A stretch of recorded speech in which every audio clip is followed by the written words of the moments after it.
que está acontecendo com o comércio marítimo mundial e como isso afeta você? O comércio global está vivenciando uma das maiores crises na logística de transporte marítimo da história. Estima-se que mais de 80% das mercadorias que consumimos no mundo são transportadas via marítimo. O transporte marítimo é um componente fundamental das cadeias de abastecimento em todo o mundo. Móveis, roupas, tênis, bananas, arroz, eletrônicos, animais, praticamente tudo é transportado em contêineres de metal, que podem levar até 22 toneladas de carga. Com a tripulação de 20 pessoas em um navio, consegue-se levar cargas até 24 mil contêineres de um país para o outro. Rotas marítimas se tornaram o próprio sistema circulatório da economia mundial. A cada ano, o tráfego é estimado em mais de 800 milhões de contêineres de 20 pés. E de repente, esses contêineres estão em falta. Como isso afeta você? Isso impacta os preços? Como a China está envolvida? Quanto tempo a crise durará? O gerenciamento e gestão irá explicar os motivos da chamada crise dos contêineres e o que ela significa para o seu bolso consumidor. Nessa crise, é importante conhecer dois grandes fatores: a escassez de contêineres, a interrupção de fluxos do tráfego internacional marítimo. Escassez de contêineres. De acordo com uma pesquisa da CNI, 70% das empresas pesquisadas e associações industriais sofreram com a falta de contêineres. Não tem nada a ver com o Triângulo das Bermudas. O verdadeiro problema é que eles estão no lugar errado. Um dos elementos que provocaram a crise é que não há contêineres suficiente para transportar mercadorias da China para os países ocidentais, e isso está fazendo com que os preços para o transporte marítimo fiquem mais altos. Cada vez mais, navios com milhares de contêineres saem dos portos chineses com mercadorias, mas não retornam na mesma quantidade. Além da China, o retorno das atividades comerciais com a atenuação da pandemia aumentou a demanda e a concorrência de outros grandes portos exportadores, por serem mais rentáveis em comparação ao Brasil, por exemplo. E por que esses contêineres não retornam? Economias estagnadas, produção em baixa, menor exportação em muitas áreas, criou-se um grande desequilíbrio. A cada 10 contêineres que deveriam voltar, apenas 4 estavam voltando, menos da metade. A Índia, que é o segundo maior fornecedor mundial de açúcar atrás do Brasil, exportou 70 toneladas em janeiro de 2021, que caiu para menos de 1/5 de seu volume no ano anterior.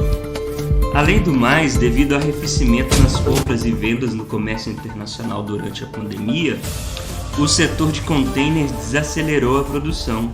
Com o aquecimento da economia mundial, este fornecimento na produção pode não ser rápido. Então, se estão faltando contêineres, por que não fazer mais? Afinal, em sua maior parte são chapas de aço soldadas com relativamente baixa tecnologia. Agora, adivinhe em que país esses contêineres são feitos. 85% da fabricação acontece na China, isso mesmo. E os fabricantes estão bem cientes da escassez, então aumentam os preços de novos contêineres em mais da metade do seu preço e, além disso, não tem pressa de aumentar a produção. Os Estados Unidos até lançaram uma investigação para descobrir se os fabricantes chineses estão retendo a produção de propósito para manter os preços altos e obter lucros enormes. Livre mercado. Interrupção de fluxos. O segundo motivo são as interrupções e adversidades que perturbam o fluxo do transporte e comércio marítimo.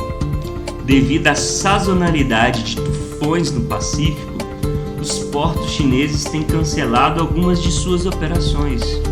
Muitos navios passam mais tempo no porto pelas medidas de combate ao Covid-19, onde a identificação de um caso pode levar à retenção por até 15 dias.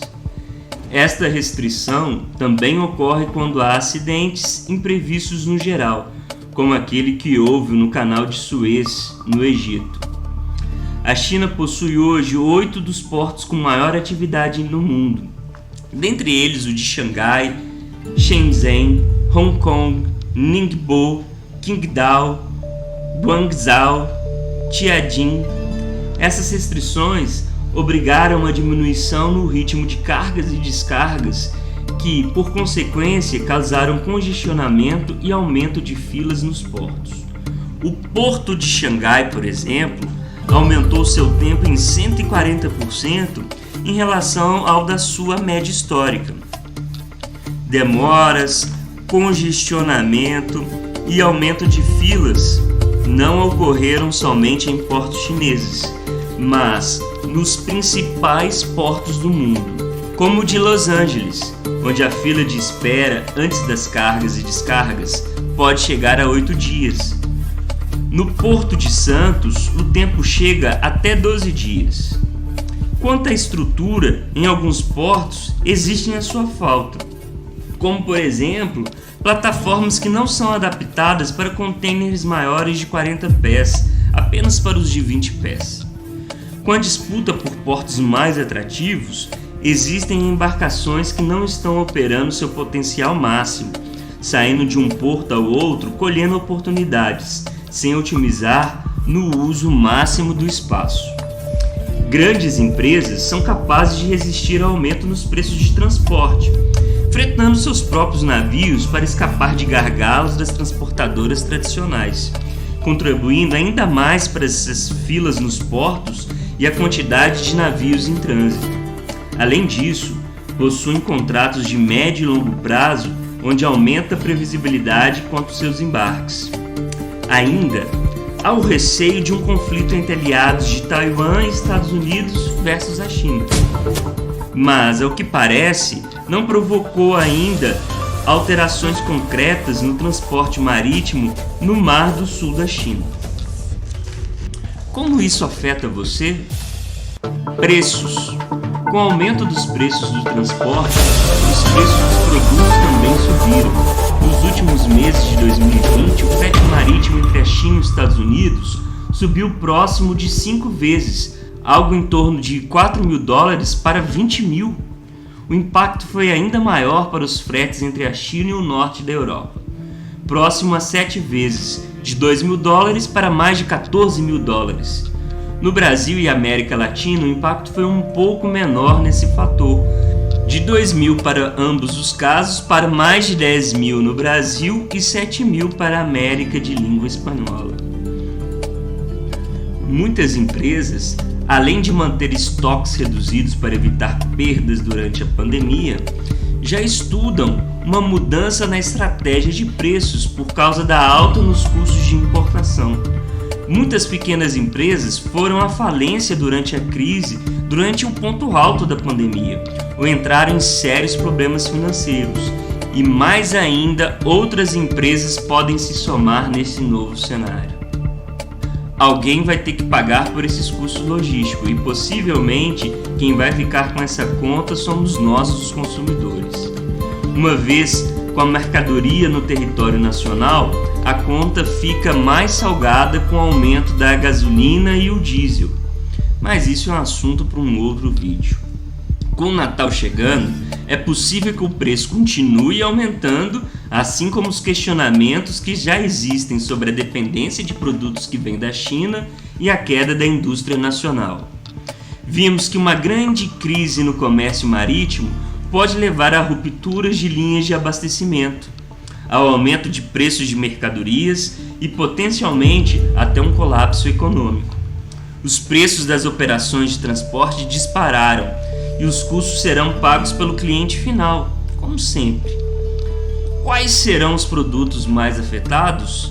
Em primeiro lugar, produtos de baixo valor agregado, como utensílios domésticos e alimentos básicos. Basicamente, todas as mercadorias cujos preços são fortemente influenciados pelo custo de transporte. Algumas medidas estão sendo tomadas para mitigar este cenário, como o adiamento de desativação de embarcações mais antigas e reparos em contêineres danificados, o que é claro insuficiente. A previsão inicial da crise de contêineres é diminuir em janeiro de 2022, depois do Natal, com uma recuperação mais robusta apenas no segundo semestre do ano que vem.